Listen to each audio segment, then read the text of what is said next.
Minsan, may mga bagay na taliwas sa ating gusto.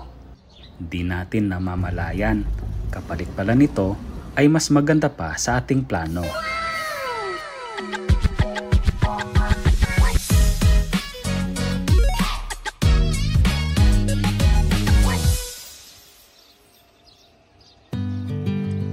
Good morning mga kachilchilas! Puntahan natin ang isang lugar na nadiskubre natin ng hindi sinasadya, bunga ng hindi pagkakasunod sa ating itinerary.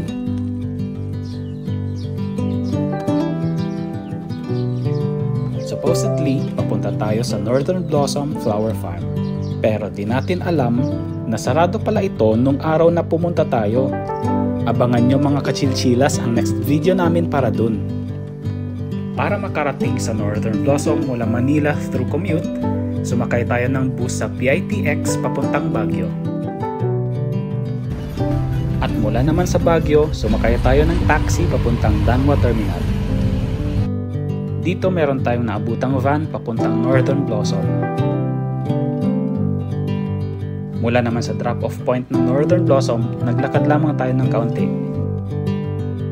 Di natin alintana ang lamig, lalo na't 4 AM pa lang, ay excited tayo sa Northern Blossom. At ayun na nga, sarado pa lang Northern Blossom pag Sunday. Dito na naikwento sa atin ng isang lokal ang tungkol sa Sakura Farm.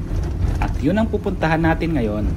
Nag-arkila tayo ng sasakyan at after 15 minutes ay narating na natin ang Sakura Farm na ang totoong pangalan ay Heights Place.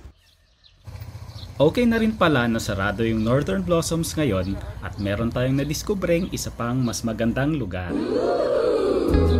Sa Baguio dapat tayo magpapalipas ng gabi para kinabukasan makapag Northern Blossom tayo. Pero dahil napakaganda ng Heights Place, nagdesisyon tayong mag-book ng overnight stay dito. Cash basis lang pala ang mode of payment dito. Kung wala kayong cash, pwede kayong pumunta sa Palawan Express para makapag-withdraw, gaya ng ginawa namin. At habang nag-aantay na makapag-check-in, ikutin muna natin ang kanilang farm. I can't remember where we headed that night. We were cruising around town in Memphis, running the lights. I just know how it felt. I won't forget that. Windows down and open top. But we were clever not to take it too far, though it's hard not getting tempted. Calling you up to see how you've been, 'cause don't I miss you and all those things we did back then.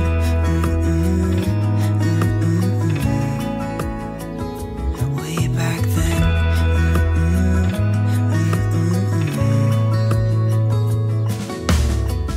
It's funny how times roll by. Is it 12 years since last time? Where'd you go? What's the score? Did you find what you were looking for? I never see you anymore.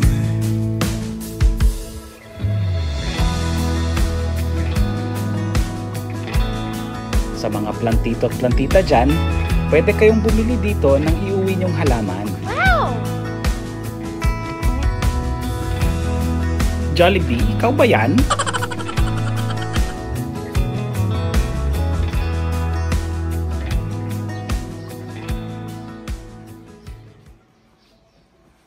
Kain muna tayo. Chicken broth, mami. Amoy pa lang nakakagutom na. Sarap. Sarap ng sabaw.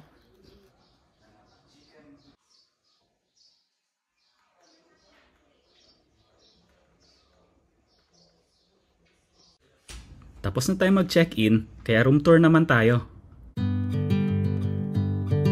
Meron tayong 3 king-size bed, malambot ang kutson at unan, masarap sa pakiramdam yung beddings. Wala tayong cabinet pero okay lang, di naman natin kinailangan.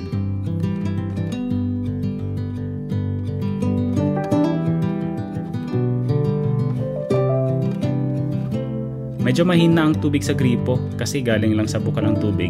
Yun lang naman ang hindi naging okay sa experience natin.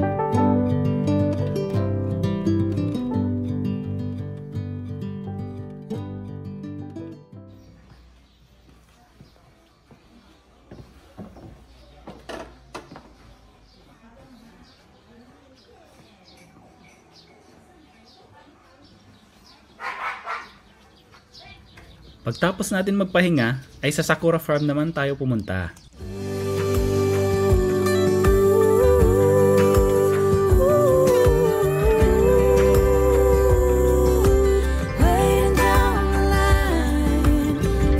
Wala tayong nabutang sakura flowers dahil off-season nung pumunta tayo.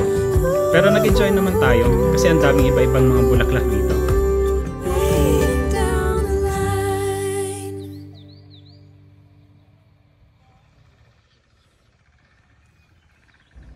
Kung isa kang pet owner na naghahanap ng staycation na pet-friendly, siguradong mai-inlove ka dito.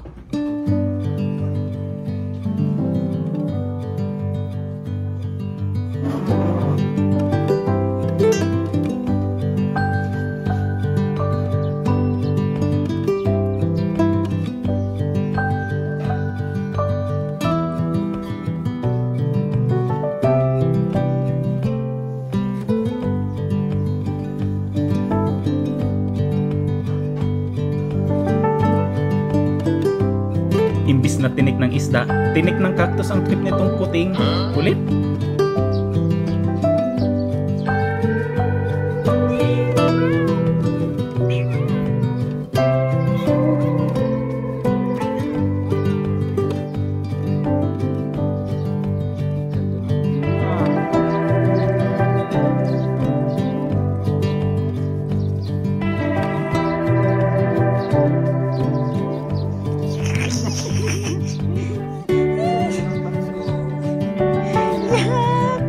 Kinis-kiss niya yung puwet niya sa dibdib mo.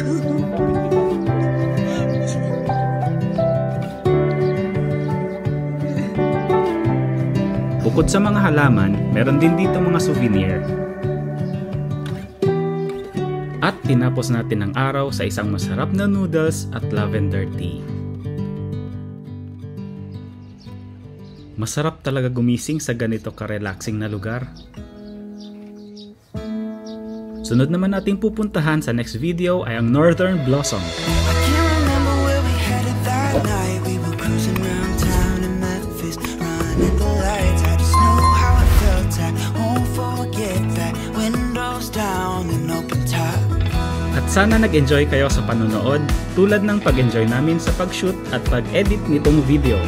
Maraming salamat at kita-kits sa next video mga kachilchila.